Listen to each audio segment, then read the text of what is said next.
Hello guys, আসসালামু আলাইকুম। কি খবৰ? আশা কৰোঁ আপোনালোক ভালে আছে, মই ভালে আছোঁ। যদি মোৰ ভিডিঅ'টো ভাল লাগে please like, comment, share and subscribe কৰি দিব। এয়া আমাৰ ঘৰত মানে ইফতাৰী কৰোৱা হৈছে। এয়া অলপ ভিডিঅ' কৰিছিলোঁ, বৰ বেছি এটা ভিডিঅ' কৰিব নোৱাৰোঁ। এয়া মই তেলত পিঁয়াজ দিলোঁ, পিঁয়াজখিনি ৰঙা হোৱাত মই আদা নহৰু পেষ্ট দিলোঁ। এইবিলাক ক্ষীৰ বনাই আছে আৰু মই ভিডিঅ' কৰিছিলোঁ। এয়া হালধি দিছোঁ, জলকীয়া গুড়ি, কাশ্মীৰ ৰং জলকীয়া বৰ বেছি দিয়া নাই, অকণ ধনিয়া মছলা আৰু জিৰা অকণমান দি দিছোঁ। ভালদৰে সেইখিনি মই লৰাই লৈছোঁ।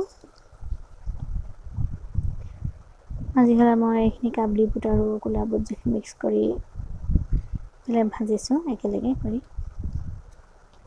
ভালদৰে তেনেকৈ ভাজি মই পোনডোৰ পানী ব্যৱহাৰ নকৰোঁ। তেনেদৰে মই অলপ জুইটো কমাই ভাজি থাকিম। মই অলৰেডি জুইটো বহাই লৈছোঁ, তাৰপিছত মই আকৌ জুইটো কমাই দিওঁ, মাজে মাজে আকৌ জ্বলাই দিওঁ, যিহেতু গেছ নহয় ন,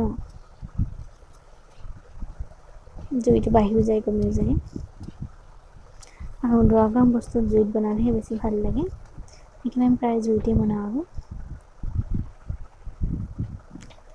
এয়া ক্ষীৰত নাৰিকল, ঘৰৰ নাৰিকল হয়, এয়া দিছে।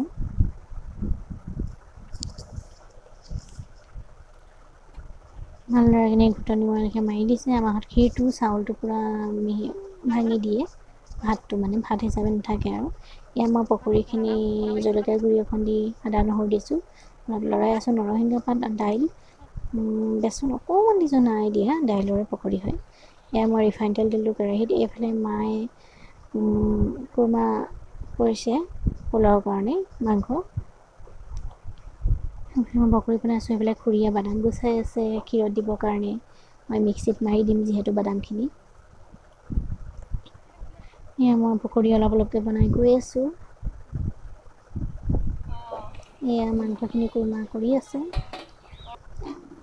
এয়া দেখিছেনে, পকৰি বনাই আছোঁ অলপকৈ। বৰ বেছি ভিডিঅ' কৰা নাই। এই ক্ষীৰত পিছত আমাৰ গাখীৰটো দিয়া হৈছে। চবৰে ষ্টাইলটো বেলেগ বেলেগ আৰু ক্ষীৰ বনোৱা।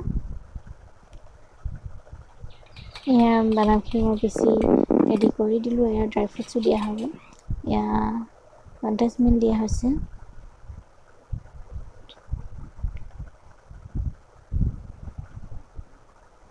বিলাহী, এয়া ক্ষীৰ,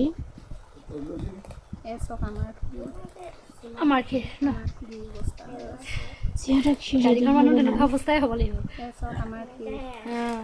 ডাঙৰকৈ কৈ দিয়া, আমাৰ ক্ষীৰ কেনেকুৱা লাগিছে দেখাই দিছোঁ অকণমান দেই, অকণমান আৰু অলপ পানী দেখিয়া হৈছে। কি হৈছে, এইটো ঠাণ্ডা হ'লে ডাঠ হৈ যায় ক্ষীৰটো। এয়া মোক দেখাব ইমান অৱস্থা নাইকিয়া হৈছে কাৰিকৰ ন। এয়া পোলাও ৰেডি হৈ গ'ল, কোৰমা পোলাও। এয়া ইফতাৰী মাইকী মানুহখিনিৰ ভিতৰত খাম মানে এইখিনি তলত। এয়া আখোৱাৰ টেবুলত মতা মানুহ কেইজনৰ কাৰণে। এইফালে ৰুটি চব্জি বনোৱা হৈছে, আলু চব্জি, ৰঙালাও ভাজি, আন্দা ভুজিয়া বনোৱা হৈছে। আৰু এয়া ইফতাৰী প্লেট। এয়া আগফালে ইফতাৰী প্লেট। আজিলৈ আহোঁ, নেক্সট ভিডিঅ'ত লগ পাম, বাই বাই।